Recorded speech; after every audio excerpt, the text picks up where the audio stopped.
Assalamu alaikum rahmatullah wa barakatuh. Our consciousness evolves over time.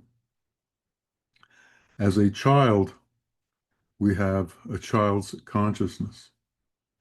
As a adolescent, we have an adolescent's consciousness. As a teenager, we go through changes. As a young adult, we begin to have a grasp for the world and how to act and react in the world. And as we get older, our consciousness keeps evolving. Or, in the alternative, it devolves. It becomes less and less conscious as we get older. Our consciousness becomes lazy, our consciousness goes to sleep, our consciousness doesn't do what it did when it was busy when we get less busy. It almost seems that we need activities within the world to maintain our consciousness. This is not reality. This is illusion, and this is being tied to illusion. What happens is when your world is made up entirely of what the physical eyes can see, the physical vision, and the elements that are in front of us, when that is your world, your consciousness is going to change in tune with what it is that you do within the world. It's going to change to what goes on with you and the world. Now, as a Sufi, what we are trying to do is enter into a state of wisdom. Wisdom doesn't denigrate. Wisdom doesn't dissipate. Wisdom doesn't change. Man and man's consciousness, if it's the consciousness of the mind, changes. And as man gets older, man loses his patience. He loses his ability to handle stress. He becomes nervous. He becomes angry. And he becomes frightened because so many things happen to you as you get older. Your body begins to fall apart. The bodies of the people near you begin to fall apart. You have less patience with them. But if you enter into a state of wisdom, none of these things happen. They say, the ones who do horoscopes, that we are under the control of the stars. Well, what that means is that your physical body is under the influence of the horoscope. But if you can bypass your physical body, and if you can enter into true consciousness and true wisdom, which is the consciousness beyond the mind and desire, the consciousness of the heart, the consciousness of the place where Allah resides within you, and you enter into divine consciousness, then all of the situations that you run into in the world will change. Your relationships with other people have two sets of circumstances. Either you have the worldly set of circumstances, the illusory set of circumstances, or you have the divine set of circumstances. In the divine consciousness, in the divine way of seeing things, when you look at somebody, you don't see them within the context of their worldly accomplishments. You don't see them within the context of who they pretend to be in the world of illusion. You see them within the context of their soul. You see them within the context of the eternal existence. You see them within the context of the divine.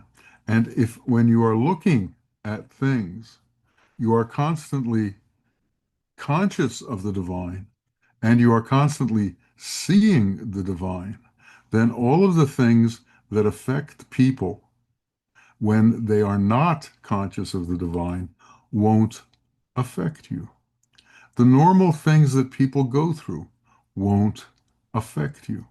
But this takes changing your consciousness from illusory consciousness to divine consciousness.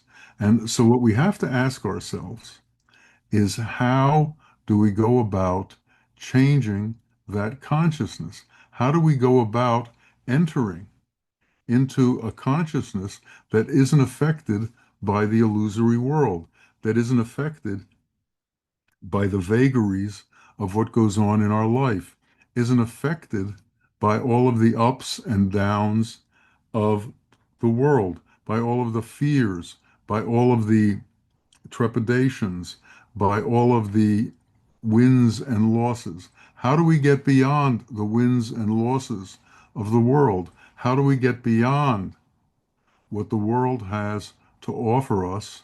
And how do we release ourselves from the attachment to that?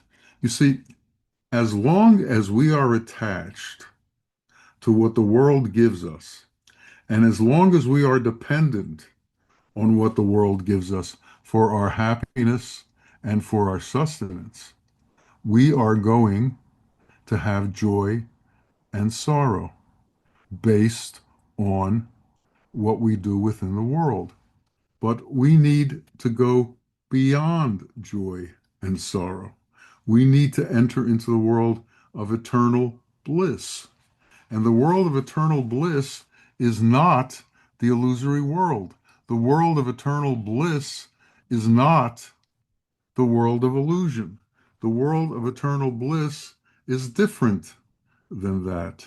It's part of what Allah has for us as our reward for being part of Him, for being aware of Him, for devoting ourselves to Him, for surrendering our being to Him, for surrendering our consciousness to Him. Once our consciousness is surrendered to divinity, then the everyday illusory joys and sorrows that we are involved in, that make us either happy or sad or fearful or joyous, leave us. And we no longer have those interactions. So our interactions with other people change. We no longer are dependent on their mood for our mood. This is very important. We are no longer dependent on the mood of those around us for the state of our mood. Why?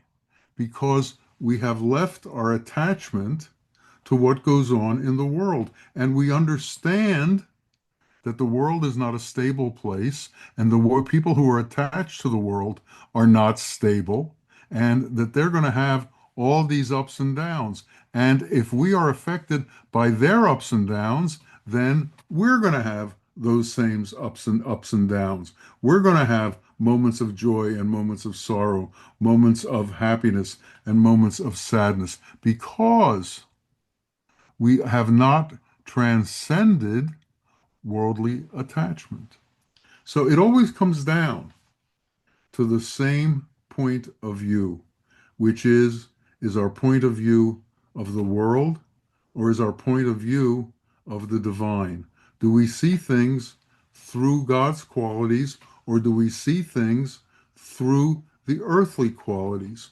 Do we consider fame, wealth, power important, or we consider love, compassion, and mercy important? What is it that we hold up to be the most important things in our life? And when we turn towards mercy and compassion and love, then our interaction with others changes. We become the rock. We become the stability. We become what other people can turn to find their own equilibrium. But as long as we are looking for help with our equilibrium from others who don't have equilibrium, what's going to be the result? It should be self-evident. We're not going to have an equilibrium. We're not going to be in a situation that is conducive to contentment, that is conducive to transcendence, because we are too dependent on what's going around us. We're too dependent on the moods of others. We should be centered in such a way that we find contentment within ourselves. There's no need to go outside of ourselves to find contentment. You're not going to find contentment outside of yourself. The only situation that you can find contentment through connection to something outside of yourself is if you have a true sheikh. His contentment can be your contentment.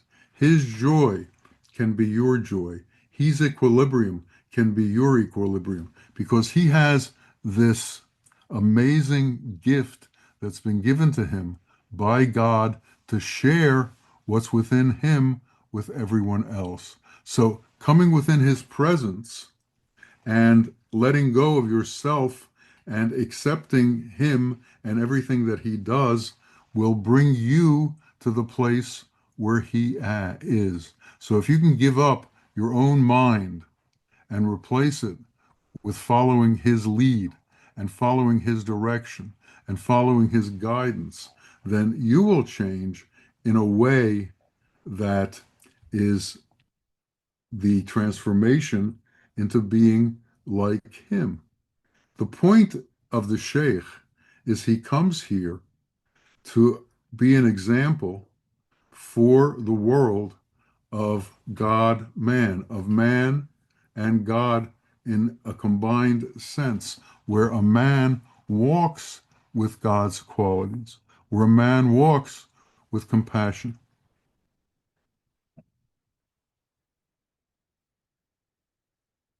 where a man walks with mercy, where a man gives as opposed to take.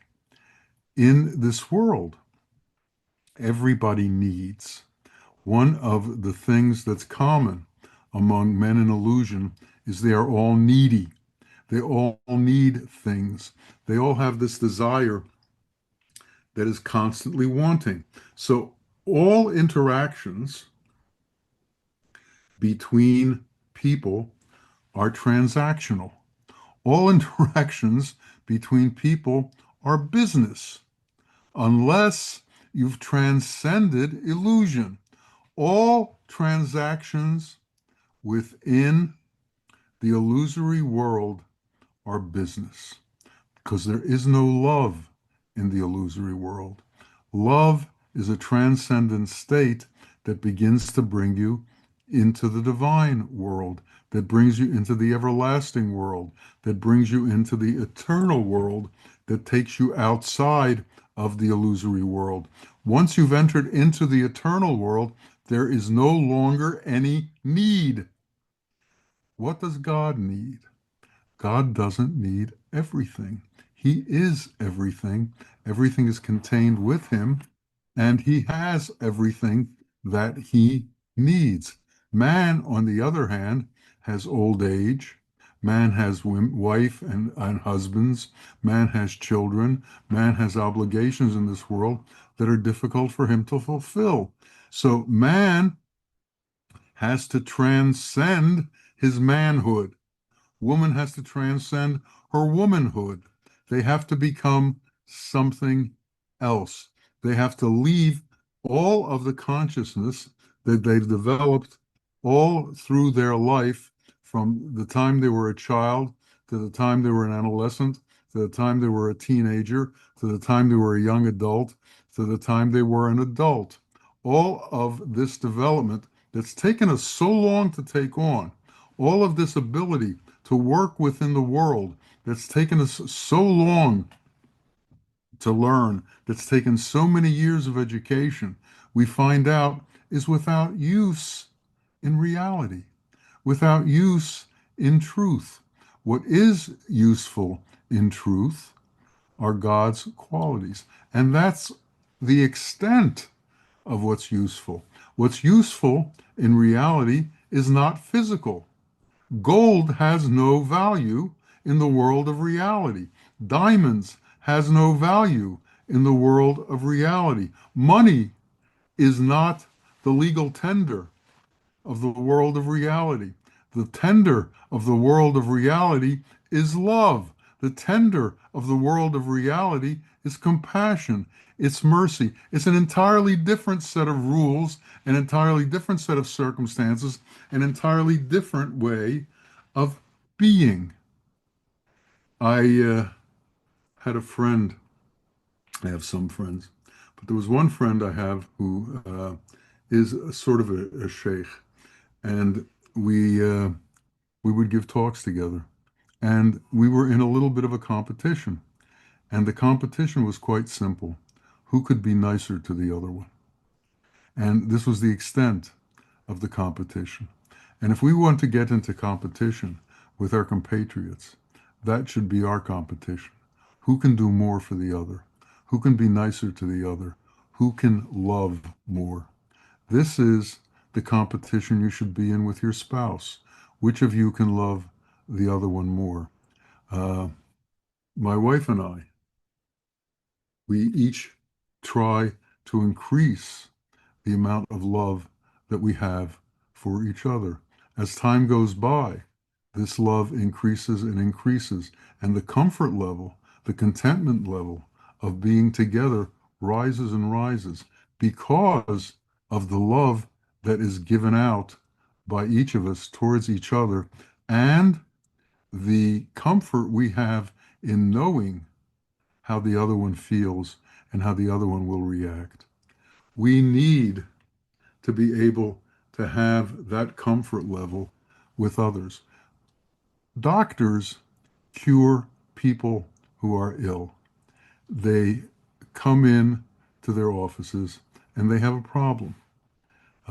They come in, they may have a broken leg, they may have a virus, uh, they may have some disease. We don't say to them, I can't deal with you because you're diseased. That's not what the doctor says. The doctor says, it is my duty to try and figure out what it is that you need and to give you the cure for that. That's who we need to become. As we run into people in this world, as we get older and older, our level of wisdom should rise, not our level of unease, not our level of anxiety, not our level of being cranky. We need to become wise. We need to become healers. We need to become the ones who give unto others so that their life becomes easier, so that their difficulties are healed, so that their difficulties disappear from them and they can learn how to be what we've become because we've learned how to become what we've become from one who already became the Sheikh. This is a hand to hand, one at a time, ongoing progression that's given out from God. God gives it to one, then one gives it to the other. And we have to spend our time trying to find one who does this. Not everyone is graced with the good fortune to be in the company of wise people. But if you choose to be in the company of wise people, if you set the intention to be in the company of wise people, God will provide wise people to be your company. He will put you into the circle of wise people. Here I was in the middle of America where there are no sheikhs. Here I was in the middle of America where there were very few, if any, Sufis. This is back in the early 70s. And all of a sudden, I had placed before me Bawa Muhaiyaddeen, the one who came to tell the truth about existence, a being who was sent by God to America to give Americans the opportunity to see and understand reality. How did this happen?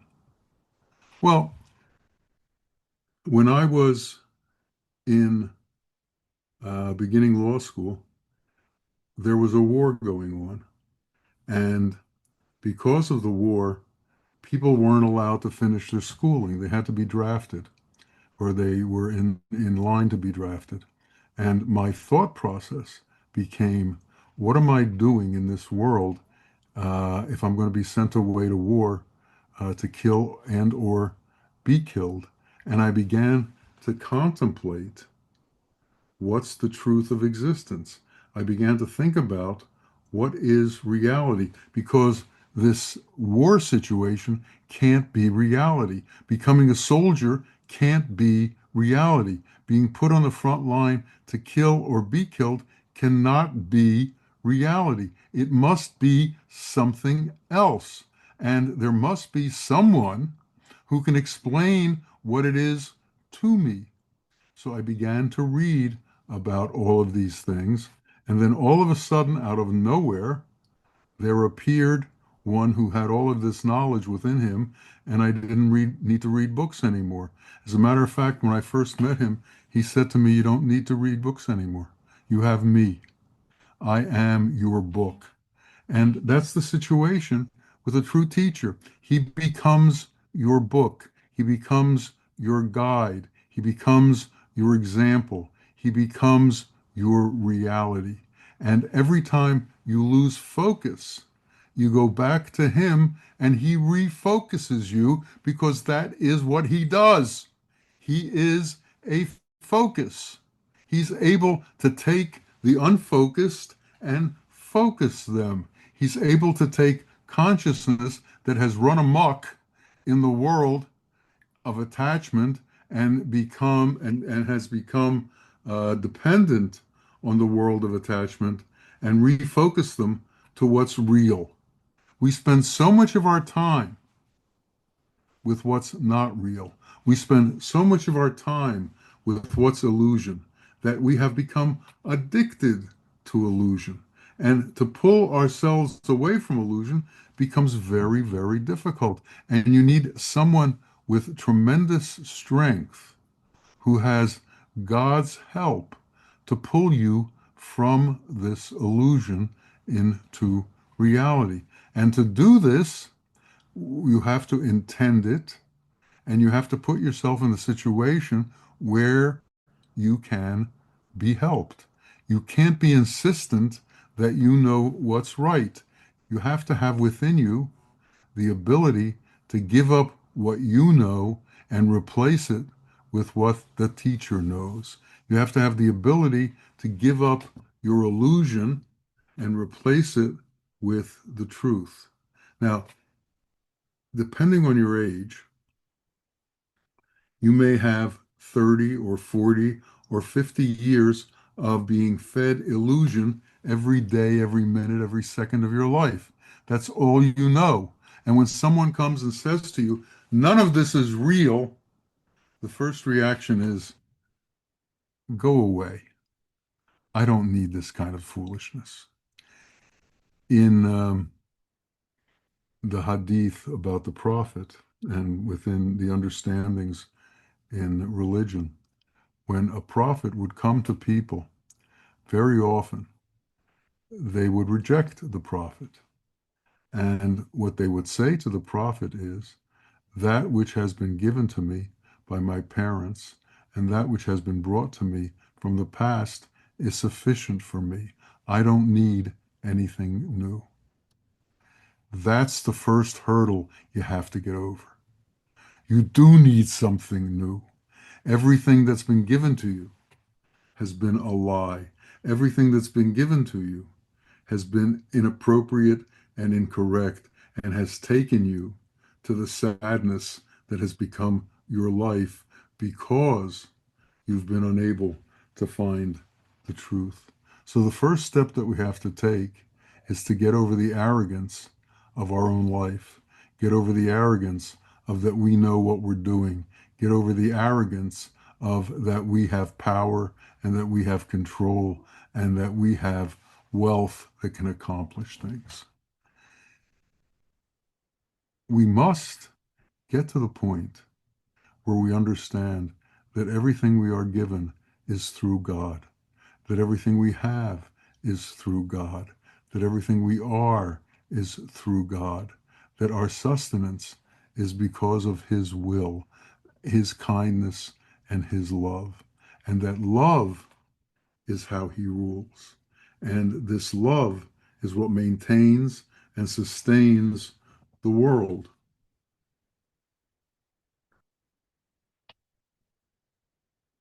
And this love, through His kindness, has been allowed to enter into our hearts so that we can also feel this love, feel it, and also give it.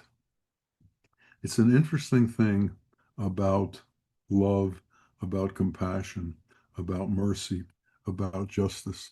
These are all things that are given. Unless they are active within you and go out towards other people, they don't exist. You don't do justice for yourself.